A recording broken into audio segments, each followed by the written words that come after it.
नमस्ते, म माधव पोखरेल गोजाङ्ग्रे। आज लघुकथा पाठ्य श्रव्य दृश्य प्रतिष्ठानको 178औं श्रृङ्खलामा म उपस्थित भइसकेको छु यहाँहरूका सामुमा। यहाँहरू सम्पूर्ण म हार्दिक स्वागतका साथै नमस्कार भन्न चाहन्छु। निर्धारित समयभन्दा केही ढिलो भए तापनि म यहाँहरूका सामुमा उपस्थित भइसकेको छु। आज हामीले 6वटा लघुकथा वाचन सुन्नेछौँ। त्यसमा 1-2 मुक्तक पनि हामी सुन्नेछौँ र केही कविताहरू पनि हामी सुन्नेछौँ। लामा छोटा कविताहरू पनि हामी श्रवण गर्नेछौँ।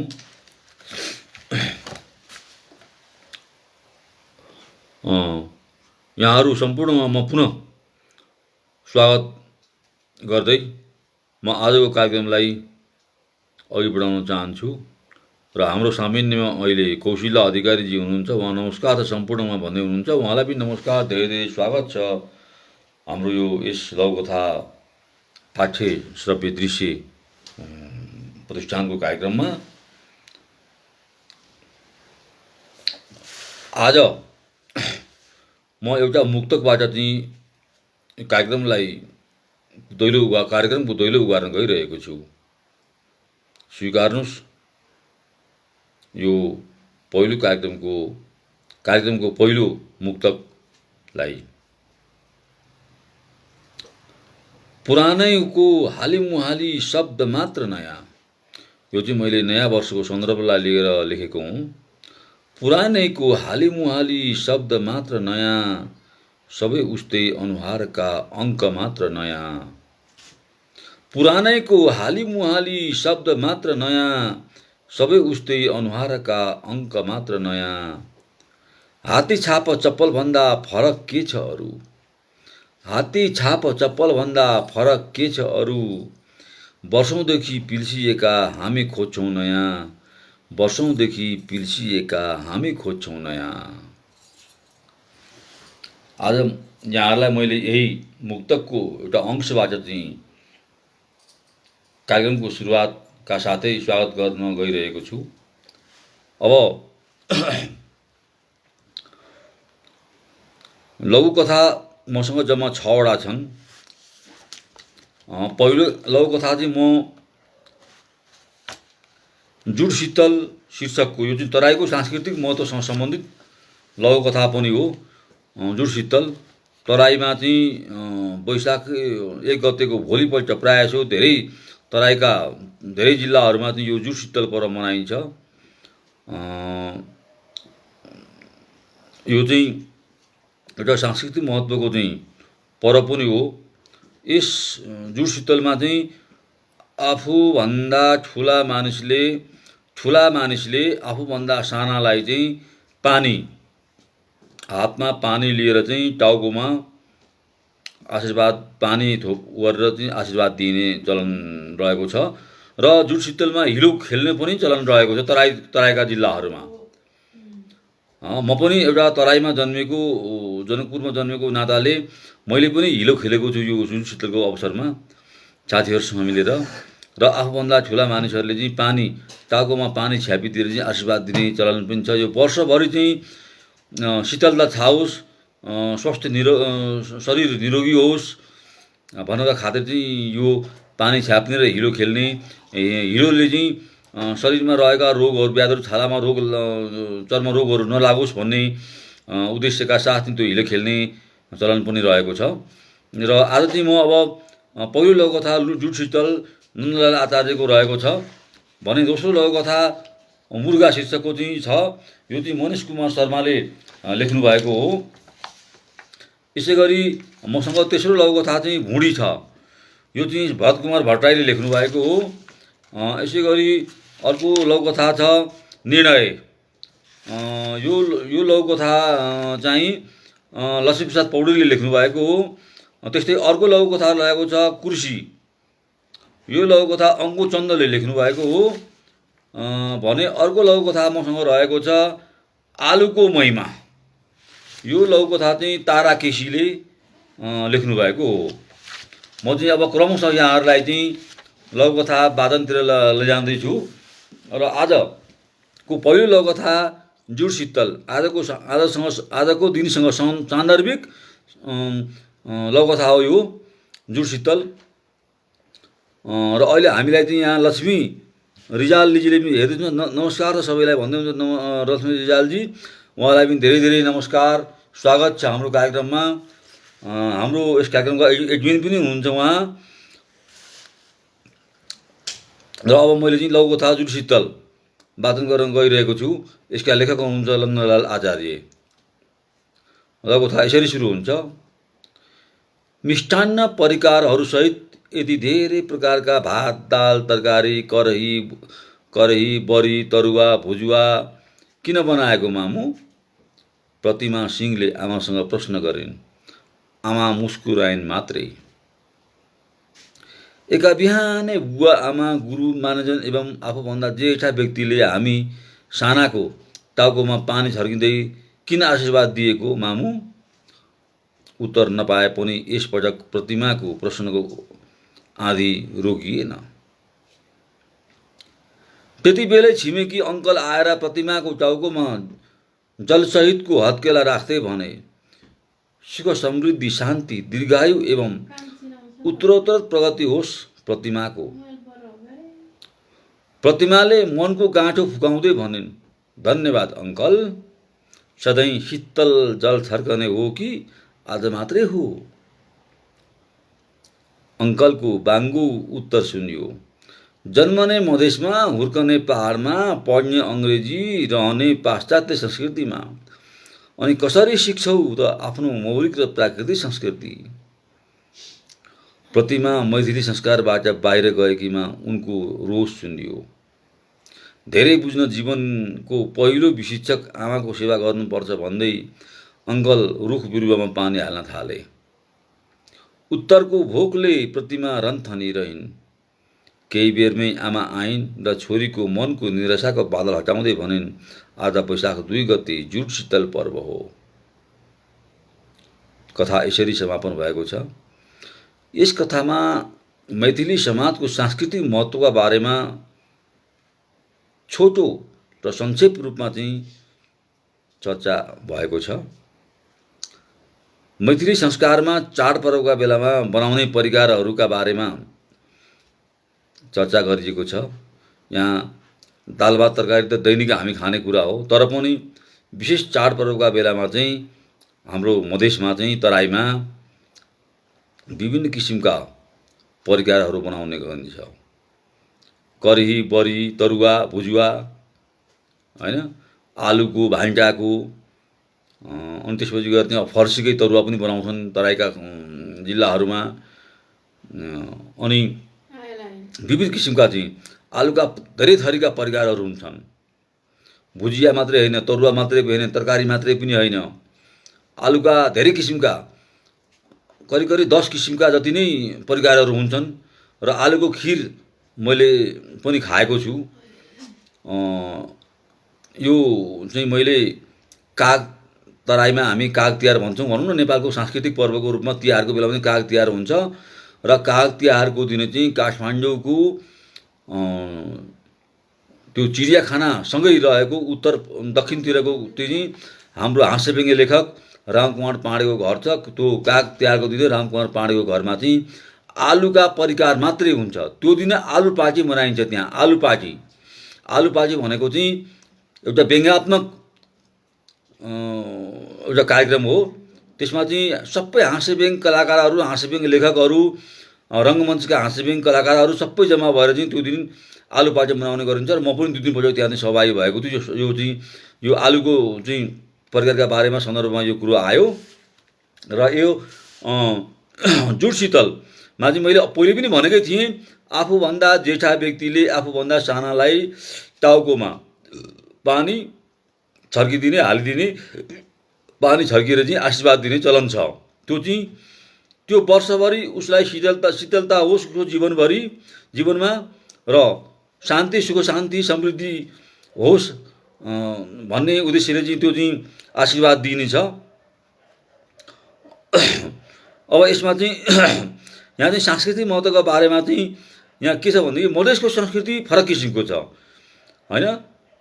मधेसमा जन्मिएकाले मधेसकै संस्कृति बिर्सिसकेका छन् पनि भन्न खोजिएको छ। यहाँ अङ्ग्रेजी पढेका कारणले गर्दाखेरि र बाहिर बसेर पढेका कारणले गर्दाखेरि मधेसको संस्कृति, मैथिली संस्कृति, खास गरी मधेसको संस्कृति भनेको मैथिली संस्कृति हो। त्यो संस्कृति नै सबैले बिर्सिसकेको ले चाहिँ यसलाई सम्झाउनुको लागि पनि यो चाहिँ पर्व चाहिँ आएको भन्ने कुरो पनि यहाँ उल्लेख गर्न खोजिएको छ। अब यहाँ चाहिँ हामीलाई लक्ष्मी रिजालजीले मौलिक संस्कृतिलाई मलजल दिन खोजेको कथा लघुको आकारमा भन्न खोजिएको छ, एकदम सही कुरो हो होइन। अनि त्यसपछि गएर अब मनोहर रिजाल पोखरेल भाइले पनि हेर्दै हुनुहुन्छ हामीलाई, मनोहर भाइले, पुष्प सायराजीले पनि हेर्दै हुनुहुन्छ, पुष्प सायराजीले पनि हामीलाई।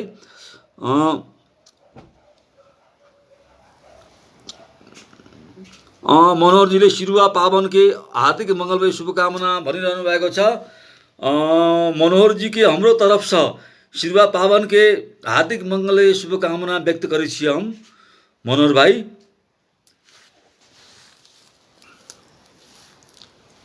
अनि त्यसपछि अर्को अब फेरि लक्ष्मी रिजालजीले हार्दिक बधाई तथा शुभकामना भनिरहनु भएको छ।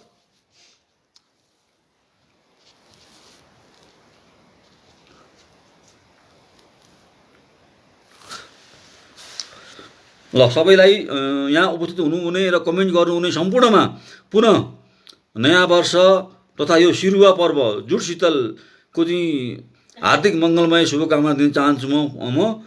र जुडशीतल पर्वले हामी सबैलाई चाहिँ यो वर्षभरि शान्ति दियोस्, शीतलता दियोस्, शरीरमा निरोगिता छाओस्, यही नै शुभकामना दिन चाहन्छु।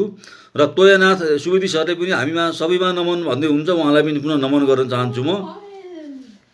र अब म दोस्रो लघुकथातिर लाग्दैछु। आजको दोस्रो लघुकथा छ मुर्गा। यो चाहिँ मनिष कुमार शर्मा समितले चाहिँ लेख्नु भएको हो। लघुकथा यसरी सुरु हुन्छ। मुर्गा। अध्ययनको सिलसिलामा भारत मद्रासको बसाइ थियो उसको। 3 जना साथी, 3 कोठा, 1 किचन। दाइ आजको जमानामा पनि के भन्नुभएको, यही त समय हो रिल्याक्स गर्ने। पछि त जीवनमा कुन मुर्गा फेला पर्छ के थाहा। बरु दाइले पनि साथ दिनु न, रमाइलो गरौँ। ऊ कोठामा बस्नेहरूमध्ये अलि सिनियर। भित्री शान्त कोठा आफैले ओगटेको थियो। कमन रुममा बस्ने एक भाइ भर्खरै मात्र बेङ्गलोरबाट +2 सकेर आएको थियो। अर्को भाइ दसैँ तिहार मनाउन घर गएको थियो। तिहारपछि लगत्तै परेको परीक्षाले घर गएर बा आमाको हातको टिका लगाउने उसको चाहनामा बाधक बनेको थियो। दाइ, मेरो साथी आउँदैछ बेङ्गलोरबाट, 2-4 दिन बस्छे। कमन रुममा बस्ने भाइले स्वीकृति माग्दै थियो। उसले मौन स्वीकृति दियो। कमन रुमको दिशा बेलाको भुइँभरि चुरोटका ठुट्टा, बियर वाइन बोतल, भुइँभरि लडिरहेका ती मानव आकृति पनि भूमि पछारिएका। दुवै अर्धनग्न थिए, नाग नागिन चाहिँ लठारिएका। युवती साथीको आगमनले कमन रुमको भाइ मक्ख थियो। आधा रातमा सलबल्याङले उसको निन्द्रा टुट्यो।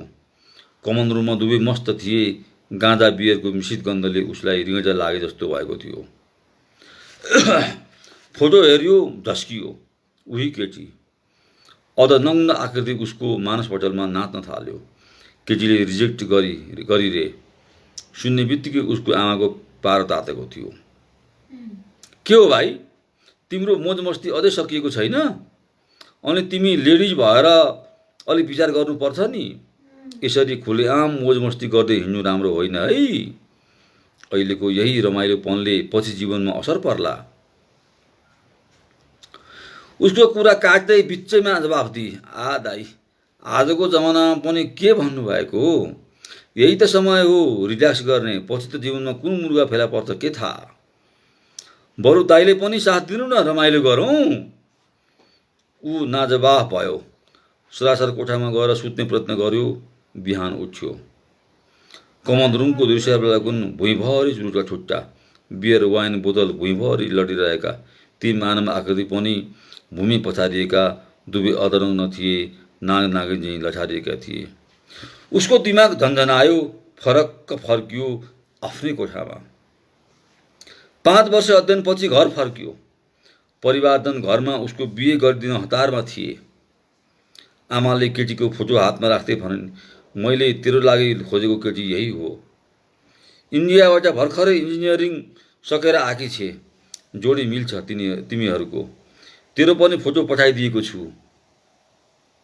फोटो हेऱ्यो, झस्कियो। उही केटी, अर्धनग्न आकृति उसको मानसपटलमा नाच्न थाल्यो। केटीले रिजेक्ट गरिदिए। सुन्ने बित्तिकै उसको आमाको पारो तातेको थियो, तर उसको मन चङ्गा चाहिँ भएको थियो। सोच्दै थियो, कमसेकम त्यसको मुर्गा त बन्न परेन। मनिष कुमार शर्मा, समित, ठिमी भक्तपुर। यो अत्यन्तै उत्कृष्ट लघुकथा लाग्यो मलाई। यो चाहिँ यसमा चाहिँ अध्ययनको सिलसिलामा बाहिर बस्ने युवा युवती केटाकेटीको चाहिँ चरित्रका बारेमा चाहिँ स्पष्ट गरिएको छ। घर बाहिर बसेपछि अनुशासन तोडिएको छ। केटा र केटीले आफ्नो अनुशासनमा बस्नुपर्ने, तर त्यो अनुशासन यिनीहरूमा देखिएको छैन। साथीहरूको लैलैले गर्दाखेरि यिनीहरूको जीवनको प्रकृतिमा चाहिँ केही उतार चढाव अवश्य नै हुन्छ। र एउटा जीवनलाई जुन बाटोमा लैजानु पर्ने हो त्यो बाटोमा नलगिकन अन्यत्र मोडिएको यस कथाले चाहिँ भन्न खोजेको छ। अब हामीलाई चाहिँ यहाँ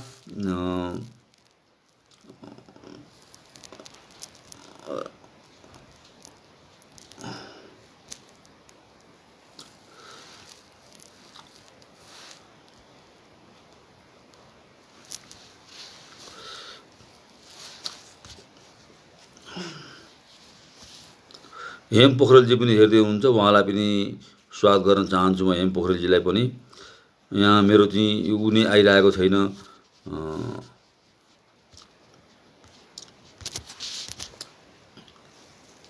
अरू चाहिँ यहाँ कसैको कमेन्ट गर्नुभएको छ त्यो देखिरहेको छैन। यहाँ चाहिँ लक्ष्मी दिजाजी हुनुहुन्छ, तोयारनाथ सुवेदीजी हुनुहुन्छ, मनोहर पोखरेल हुनुहुन्छ, कौशिला अधिकारी हुनुहुन्छ।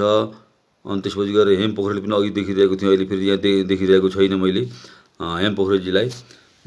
अब मैले चाहिँ दोस्रो लघुकथा पनि यहाँ समापन गरिसकेको छु।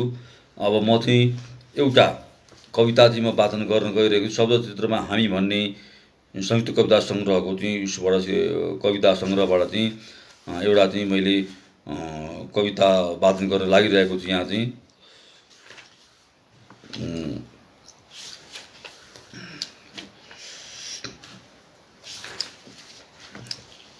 यो चाहिँ मैले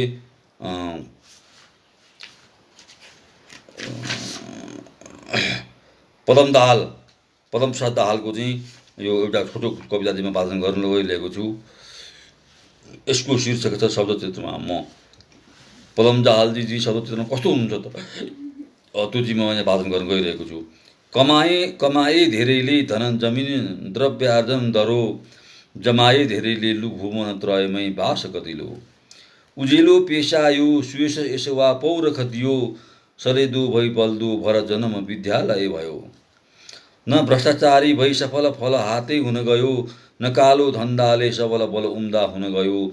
सुधो सोझो राम्रो बचिरहन सक्ने छ र कुनै, कहाँ ढल्छन् बाङ्गा रुख बिँड बुटा छन् बन बनाई। न व्यापारी मौजा थप रकम नाफा नगद भो, न भन्सारे अड्डा प्रचुर नजराना सुलभ भो, नता ठेक्का पट्टा कमिसन दलाली कुपन भो, कठै दायाँ बायाँ सफर न त भो शिक्षक न हो। शिक्षकका बारेमा चाहिँ एउटा चाहिँ शब्दचित्रमा चाहिँ उहाँले आफूलाई चाहिँ दर्शाउनु भएको छ। न कतै लाग्ने न कतै लाग्ने, सिधा एउटा शिक्षकतिर मात्रै भएर चाहिँ काम गरिरहेको छु र दयनीय अवस्थाको चाहिँ चित्रण उहाँले गर्न खोज्नुभएको छ। धन्यवाद छ पदम प्रसाद दाहाल सरलाई चाहिँ, उहाँले मिठो कविता लेख्नु भएको छ। यो चाहिँ मैले अपुरो आदि मात्रै भने, किन समयको भावले कारणले गर्दाखेरि मैले चाहिँ लघुकथा पनि वाचन गर्नुपर्ने भएकोले मैले अहिलेलाई चाहिँ यो कविता यसरी राखेँ। र अब मैले चाहिँ अर्को तेस्रो लघुकथातिर चाहिँ म ध्यानाकृष्ट गराउँदैछु यहाँहरूको। अब यस पटक चाहिँ मैले भुँडी शीर्षकको चाहिँ लघुकथा लिएर आएको छु। यो चाहिँ भरत कुमार भट्टराई हात्तीवन ललितपुरले चाहिँ लेख्नु भएको हो। भुँडी पुराण के अरे भुँडी लघुकथाको शीर्षक हो भुँडी। यो चाहिँ भरत कुमार भट्टराई लेख्नु भएको है। कथा यसरी सुरु हुन्छ। झसक्क भयो, खोइ के पस्यो शरीरभित्र, अलि अप्ठ्यारो जस्तो लाग्यो। देशका प्रमुख वा राष्ट्र प्रमुख वा देशका ठुला प्रशासक वा ठुला दलका नेताहरूलाई र यस्तै कस्तीका विविध पदमा रहेकाहरूलाई यस्तो भए जस्तो लाग्यो। त्यो विश्वविख्यात अति शक्तिशाली भाइरसले अनुभव गर्यो यो कुरा। स्वाट्ट फोक्सोतिर जानुपर्ने त्यो भाइरस त भुँडी अति शक्तिशाली हुने जातका ती मानिसहरूका पेटतिर तानिएछ। स्वाट्ट फोक्सोतिर जानुपर्ने त्यो भाइरस त भुँडी अति शक्तिशाली हुने जातका ती मानिसहरूका पेटतिर तानिएछ। पसिहाल्यो पेटतिर। अब पसेका जति कहाँ ध्वंस मचाउनु पर्यो भनेर लाग्यो भाइरस जोडतोडले विनाश गर्न। भाइरसले यस सूचना प्रविधिको युगमा एकपटक सबैलाई जानकारी दिएर मात्र महाअभियान सञ्चालन गर्ने गणतान्त्रिक सोच बनायो। लकडाउनमा रहेकाले जुम सम्मेलनबाट काम फत्ते गर्ने योजना बनायो र सबैलाई आमन्त्रण गर्यो। महाशय, भन्नुहोस् त तपाईँलाई यो देश कस्तो लाग्छ? जताबाट खाए पनि हुने, कहिले अपच नहुने, ज्यादै कमलो, भुँडीभित्र टम्म मिलेर कहिले नदेखिने गरी छपक्कै बस्ने, अति सुन्दर। जताबाट खाए पनि हुने, कहिले अपच नहुने, ज्यादै कमलो, भुँडीभित्र टम्म मिलेर कहिले नदेखिने गरी छपक्कै बस्ने, जुन सङ्गीत जताबाट जसरी गाए पनि हुने र सुन्नेहरू त भक्तिमा लीन भएर तालीमा मस्त रहने। आहा, अनुपम। अर्को शक्तिशाली पात्रलाई सोध्यो भाइरसले, यो देशका जनता कस्तो लाग्छ तपाईँलाई? यिनलाई धर्म र राजनीति घाँस हालिदिएपछि जिन्दगीभर उग्राएर भक्ति गरिरहन्छन्। अहो महाशय, यिनीहरू जतिका गुनिला र रसिला यस विश्व ब्रह्माण्डमै कोही छैनन् प्रभु। यिनलाई धर्म र राजनीतिको घाँस हालिदिएपछि जिन्दगीभर उग्राएर भक्ति गरिरहन्छन्। मलाई लाग्छ यी अन्त कतै नपाइने खास नमुना हुन्। फलाम देखाएर वा पित्तल देखाएर सुन भने पनि यिनका मुखबाट मौन सम्मति नै पाइन्छ। महान छन् यी गौ प्राणी। अन्तमा महाशक्तिशाली पात्र कुम्भकर्ण भुँडीमा मुस्कानमय अनुहार साथ देखा परेपछि भाइरसले बडो प्रफुल्ल मुद्रामा प्रश्न गर्यो, हजुरलाई यो देशको राजनीति कस्तो लाग्छ नि? संविधान नै महान छ, जसरी अर्थायनी धूप दीप नैवेद्य मानेर मगाइदिने 101 हलुवा बुद्धिजीवी भएकोले बिना विघ्न बाधा घुमिदिन्छ। जाऊ डकार्दै आवाज निस्कन्छ। आहा, क्या मिठो प्रश्न। यो देशको राजनीति भनेको महतुल्य उखान हो। जसरी चुटकिल्ला हाल्नुहोस्, यहाँको राजनीतिले च्याट्टै मिलाइदिन्छ। संविधान नै महान छ, जसरी अर्थायनी धूप दीप नैवेद्य मानेर मगाइदिने, यहाँका बम भोले चिम्टा बजाउने जनता र वापचिष्ट होली वाइनका अम्बली जनताबाट हाहा।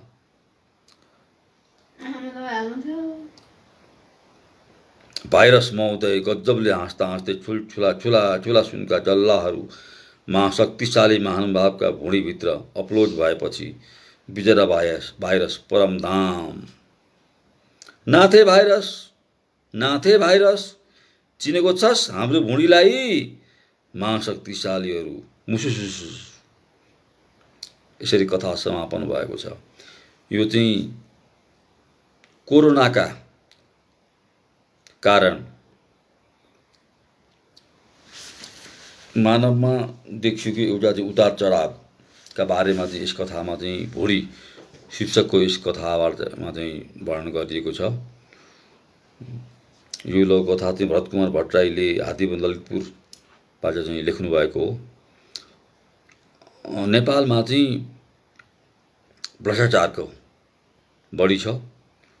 यो जतासुकै जहाँसुकै पनि भ्रष्टाचार छ भन्न यस लघुकथामा चाहिँ भन्न खोजेको। र कोरोना महामारी जस्तो समयमा पनि भ्रष्टाचारले चाहिँ ज्वरो गाड्यो र कोरोनामा का उसमा समेत बजेटमा समेत को भ्रष्टाचार भयो भन्न चाहिँ यसमा चाहिँ अदृश्य रूपले चाहिँ यसमा चाहिँ भन्न खोजिएको छ।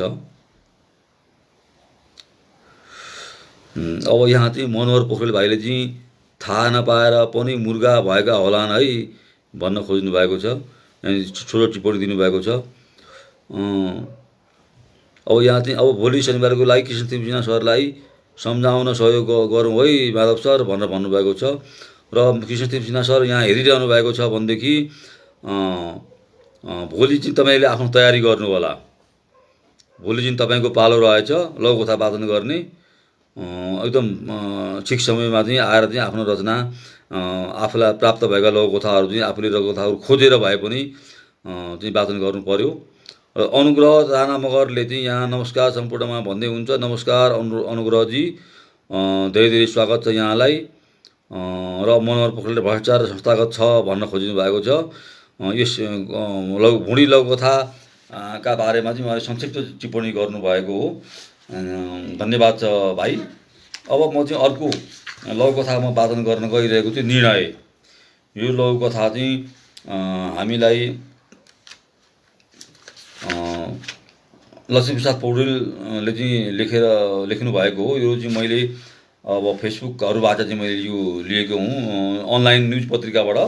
यो चाहिँ खास गरी मैले चाहिँ यी सबै आज वाचन भएका हाम्रो नन्दलाल आचार्य सरको चाहिँ जुटशीतल शीर्षकको लघुकथा बाहेकका सम्पूर्ण लघुकथाहरू चाहिँ मैले आज लेखापढी अनलाइन न्युज पोर्टलबाट चाहिँ मैले लिएको हुँ। र म अब चाहिँ निर्णय लघुकथा वाचन गर्न गइरहेको छु। यो लघुकथा चाहिँ लक्ष्मीप्रसाद पौडेलले लेख्नु भएको हो, धनगढी कैलालीबाट। आजको लघुकथा यसरी सुरु हुन्छ। निर्णय। बा-आमा पिँढीमा बसेर भुटेका मकै चपाइरहेका थिए। बा-आमा पिँढीमा बसेर भुटेका मकै चपाइरहेका थिए। उसले माइती घरको आँगनमा रिक्सा रोकी। सानै छोरी काखमा थिए। पोकापुन्तुरको भारी सानै थियो। उसले रिक्साबाट तल झारी। यसरी ससानो कुरामा माइती फर्कन थालेपछि पहाड जस्तो जिन्दगी कसरी उराल्छ यो छोरीले। बाले आमाको मुखतिर हेरे। आज फेरि कुटेछ बज्याले। आमाले छोरीको मुखमा हेरिन्, अनुहार उत्रेको थियो।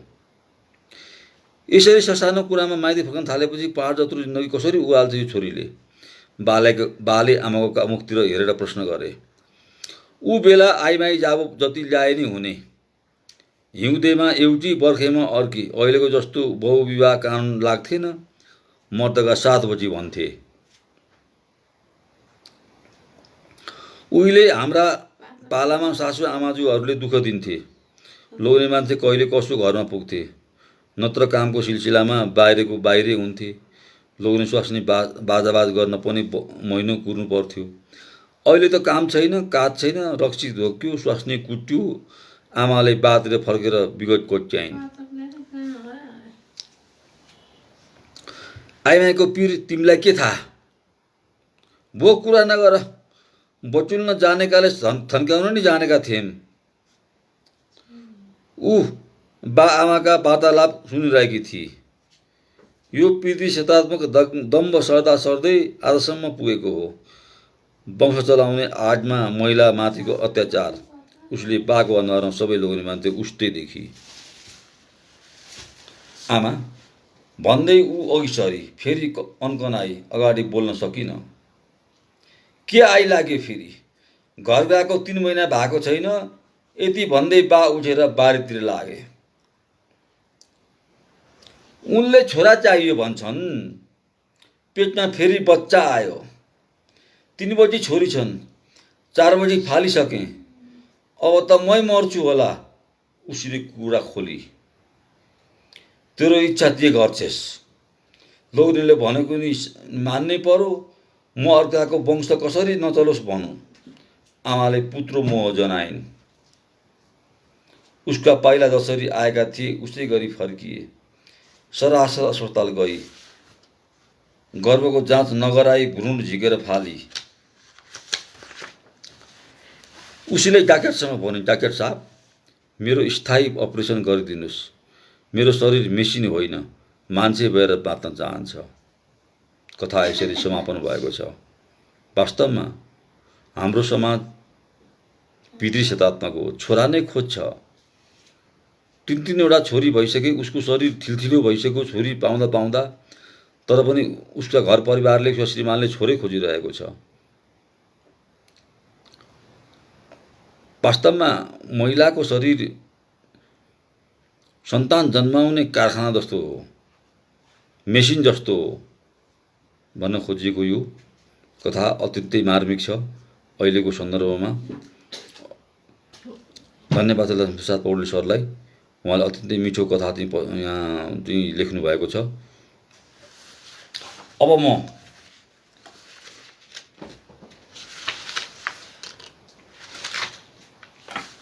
एउटा मुक्तक पढ्न गइरहेको छु। यो मुक्तक म आफै लेखेको हुँ। यो नयाँ वर्षकै सन्दर्भलाई लिएर लेखेको हो। शुभ खोज्छौँ हामी सधैँ आफू नाङ्गो हुँदा। शुभ खोज्छौँ हामी सधैँ आफू नाङ्गो हुँदा। लाभ खोज्छौँ दायाँ बायाँ अरू बाङ्गो हुँदा। शुभ खोज्छौँ हामी सधैँ आफू नाङ्गो हुँदा। लाभ खोज्छौँ दायाँ बायाँ अरू बाङ्गो हुँदा। नयाँ वर्ष शुभ लाभको हिसाबमा बित्छ। नयाँ वर्ष शुभ लाभको हिसाबमा बित्छ। चिसो चुल्हो गाउँघरमा शुभ साङ्गो हुँदा। चिसो चुल्हो गाउँघरमा शुभ साङ्गो हुँदा। चिसो चुल्हो गाउँघरमा शुभ साङ्गो हुँदा। मैले यो उपरि सकिसकेको छु मुक्तक पनि। अब मसँग चाहिँ कुर्सी शीर्षकको लघुकथा छ। यो चाहिँ अङ्कुर चन्दले लेख्नुभएको लघुकथा हो। लघुकथा चाहिँ म यसरी सुरु गर्न गइरहेको छु। कुर्सी। ऊ कुर्सी नजिक गयो र थचक्क बस्यो। अब ऊ ठुलो भयो, अरू सबै साना। जसले त्यो कुर्सीमा पुर्याएका हुन् उसैलाई बिर्सियो। उसको सङ्गत बदलियो। आफ्ना सहयात्रीहरू, सहयोगी हातहरू, कसैको कुरा सुन्न उसले कोसिस गरेन। मात्र ऊ कुर्सीमा बसिरह्यो। बरु भ्रष्टाचार र मोज मस्तीमा अभ्यस्त भयो। आफ्नो भुँडी भर्यो टन्नै। आफ्नो शरीरको तौल बढायो टन्नै। उसलाई आफूबाहेक अरू कोही पनि प्यारो लाग्न छाड्यो। कुर्सीको खुट्टाहरू बेइमानको बगमफुसे शरीरको भार बोक्दै थाकिसकेका थिए। त्यो शरीरको भार थाम्न नसकेर कुर्सी भाँचियो र ऊ बर्ल्याङ्ग लड्यो। यसरी नै 4 वर्ष बितेपछि बडेमानको शरीर बोकेर गाउँतिर फर्किने सोच बनायो। फेरि त्यही कुर्सीको आश गरेर। त्यति बेलासम्म ढिलो भइसकेको थियो। कुर्सीको खुट्टाहरू बडेमानको बगमफुसे शरीरको भार बोक्दै थाकिसकेका थिए। त्यो शरीरको भार थाम्न नसकेर कुर्सी भाँचियो र ऊ बल्याङ्ग लड्यो। फेरि कहिल्यै ऊ त्यो कुर्सीमा बस्न सकेन। अङ्कुरचन्द, कञ्चनपुर, सुदूरपश्चिम। जो अङ्कुरचन्दले लेख्नुभएको यो लघुकथा कुर्सी शीर्षकको, यो चाहिँ नेताहरूप्रति लक्षित गरेर लेखिएको हो। नेताहरू कुर्सीमा बस्छन् तर अरू कतैतिर कसैलाई हेर्दैनन्। कुर्सीमा बसेपछि यो प्रवृत्ति हो, यो राजनीतिक प्रवृत्ति हो, राजनीतिक संस्कार हो भन्ने कुरो चाहिँ यसमा चाहिँ देखाउन खोजिएको छ, भन्न खोजिएको छ। धन्यवाद छ अङ्कुरचन्द सरलाई यो यति मिठो लघुकथाका लागि। अब मसँग चाहिँ एउटा लघुकथा बाँकी छ। यो चाहिँ तारा केसीजीले लेख्नुभएको हो। योभन्दा अगाडि म चाहिँ पुनः एउटा कविता चाहिँ वाचन गर्न गइरहेको छु। यो चाहिँ यही शब्दचित्रमा हामी भन्ने शीर्षकको पुस्तकबाट सङ्ग्रहित यो लघुकथा हो। के लघुकथा रे यो चाहिँ कविता हो। एकछिन बस। यो चाहिँ अब मैले चाहिँ एउटा छन्दबद्ध चाहिँ मैले चाहिँ कविता चाहिँ वाचन गर्न गइरहेको छु मैले, हैन। यसमा चाहिँ अब मैले यो चाहिँ कलानिधि दाहालको चाहिँ एउटा कविता म वाचन गर्न गइरहेको छु। सर्वचित्रमा म भन्ने शीर्षकको हो यो कविता। यस्तो छ। आठौं सन्तानमा मेरो गर्भवास भएछ यो, 13 सन्तानका छानाभित्र जीवन हुर्कियो। पूर्वी पहाडका भिर पहिराका हुने जर, अर्म सधैँ अर्कै बारीमा अरूकै भर। गोठालो पशुका नित्य वनपाखा चराउन, घना प्रकृतिका काख सारा दिन हराउन। कुकुल ढुक भई नित्य 2 छाक रमाउन, बाल्यकाल भयो स्वर्ग चरा झैँ चिरबिराउन। चेतनाका चुला चल्दा मन सङ्घर्ष हर्षण, ज्वाला जीवनमा छुट्दा झ्वाट्टै भू परिवर्तन। मध्यरात 2 माना च्याख्रा मोहर साथमा, 5 मात्रा लिई गाउँ छाडियो दर्द गाथमा। 7 दिन हिँडी पहिलो बनेपा देखियो बस, घरभित्र घरै घरै कुद्ने ज्यादा लागेर आतस। खम्बा विद्युतका देख्दा थाङ्रामा लहरा मन, सिमीका लहरा तार तरङ्ग तङ्ग्रियो तन। पेटका भेटमा घाँस छानौसित छलाउने, राजधानी पछि खोज्दा मन नै तिनमिलाउने। भात पकाउने भाँडा माझ्नेका लाम लाग्यो, नीलजाम रहे कैयौँ चेतना तर बालियो। यो चाहिँ वरिष्ठ कवि कलानिधि दाहालले चाहिँ आफ्नो घर ओखलढुङ्गाबाट राजधानी जाँदाखेरि भोग्नु परेका देख्नु परेका एउटा कुरालाई चाहिँ शब्दचित्रमा चाहिँ उतार्नु भएको छ अत्यन्तै मिठो ढङ्गले। धन्यवाद छ उहाँलाई। र अब म चाहिँ अन्तिम कथा लघुकथा वाचनको तयारीमा लागिरहेको छु अहिले। र आजको अन्तिम लघुकथा चाहिँ आलुको महिमा शीर्षकको रहेको छ। यो चाहिँ तारा केशरी लेख्नु भएको हो। अब म यहाँ चाहिँ केही प्रतिक्रियाहरू हेर्दैछु। मार्मिक वास्तविक सन्देशमूलक लघुकथा भन्न चाहिँ अनुग्रह राणा मगरले भन्नुभएको छ। र त्यसै गरी मनोहर पोखरेल भाइले पनि सन्तान जन्माउने मेसिन र होइन नि शरीर भनेर चाहिँ भन्नुभएको छ। यो प्रतिक्रिया चाहिँ अघिको लघुकथामा दिनुभएको हो। आहा साह्रै राम्रो मुक्तक सर भनेर भन्नुभएको छ अनुग्रह राणा मगरले। धन्यवाद छ उहाँलाई।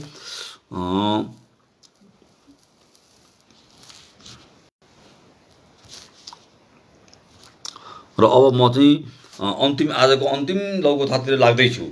आलुको महिमा सुनौ कस्तो छ आलुको महिमा। हामी सधैँ आलु खान्छौँ, आलुकै तरकारी खान्छौँ, आलुकै भुजिया खान्छौँ, आलुकै अचार पनि खान्छौँ, आलुकै तरुवा पनि खान्छौँ, आलुका हरेक प्रकारका परिकार बनाएर खान्छौँ हामी। मैले अघि नै भनिसकेँ आलुका 10औँ 12औँ प्रकारका चाहिँ परिकारहरू हुन्छन् बनाउन जान्यो भनेदेखि, होइन। यसको उदाहरण मैले अघि नै प्रस्तुत पनि गरिसकेँ आलु पार्टीको बारेमा। अब म लागेँ आलुको महिमातर्फ लघुकथा। यो चाहिँ तारा केशरी लेख्नु भएको हो। कथा यसरी सुरु हुन्छ। किसानले आफ्नो खेतभरि तरकारी उमारेका थिए। खेतमा आलु, फर्सी, भ्यान्टा, तिते करेला, काउली, बन्दाकोपी सँगसँगै बढ्दै हुर्किँदै थिए। यो वर्ष तरकारीबाट राम्रो आय आर्जन गर्छु भने किसानले मिहिनेत गरिरहेको थियो। आलुमा सेता फुल फुल्दै थिए। फर्सी पनि ल ल गर्दै मासतिर झाङ्रोमा बेर्दै थियो। फर्सीको देखासिकी गरेर तिते करेला पनि बामै सर्दै थाङ्रोतिर बढ्दै थियो। अर्काको प्रशंसा गरेर आफ्नो स्वार्थ पुरा गर्न खप्पिस थियो बन्दाकोपी। एक दिन बन्दाकोपीले फर्सी र तिते करेलाको खुब बखान गर्यो। फर्सी तिते करेला खुब बिरे जस्तो देखिन्थे। बन्दाकोपीले प्रशंसा गरिदिँदा उनीहरू मक्ख पर्थे। अर्काको प्रशंसा गरेर आफ्नो स्वार्थ पुरा गर्न खप्पिस थियो बन्दाकोपी। एक दिन बन्दाकोपीले फर्सी र तिते करेलाको खुब बखान गर्यो। नजिकबाट सुनिरहेका काउली र भ्यान्टा छक्क परे। बन्दाकोपी भन्दै थियो। फर्सी र तिते करेली, म तिमीहरूको शुभचिन्तक हुँ। तपाईँहरूको जतिसँग हाइट यहाँ अरू कसको छ? भगवानलाई मन पर्ने पहेँलो पहेँलो रङमा फुल्नुहुन्छ। एउटा रङमा फल्नुहुन्छ लाग्छ दिदी बहिनी जस्तै। अलिकति मोटी र डल्ली फर्सी, अलिकति अग्ली र पातली तिते करेली। फर्सी र तिते करेलीको प्रशंसा गर्दा गर्दै बन्दाकोपीले आलुतिर हेरेर आलुलाई खसाल्दै भन्यो, आलु तिमी त भुइँमै कुहिन्छौ। फुल पनि तिम्रो राम्रो होइन, तिमीलाई असफलताको प्रतीक मान्छन् मान्छेहरू र गाली गर्छन् आलु भनेर। बन्दाकोपीले आलुतिर हेरेर आलुलाई खसाल्दै भन्यो, आलु तिमी त भुइँमै कुहिन्छौ। फुल पनि तिम्रो राम्रो होइन, तिमीलाई असफलताको प्रतीक मान्छन् मान्छेहरू त गाली गर्छन् आलु भनेर। आफूलाई हेपेर बोलेकोमा आलुले भन्यो, हेर बन्दाकोपी, समयलाई पर्खन सिक। कसको मूल्य कति हुन्छ समय आएपछि थाहा पाउनेछौ। अघिदेखि कुरा सुन्दै आएका काउली र भ्यान्टा दोहोरारमा परे, कसको कुरा सही हो भनेर।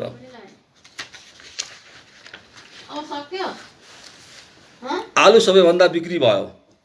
अरू तरकारी मुस्किलले अलिअलि बिके।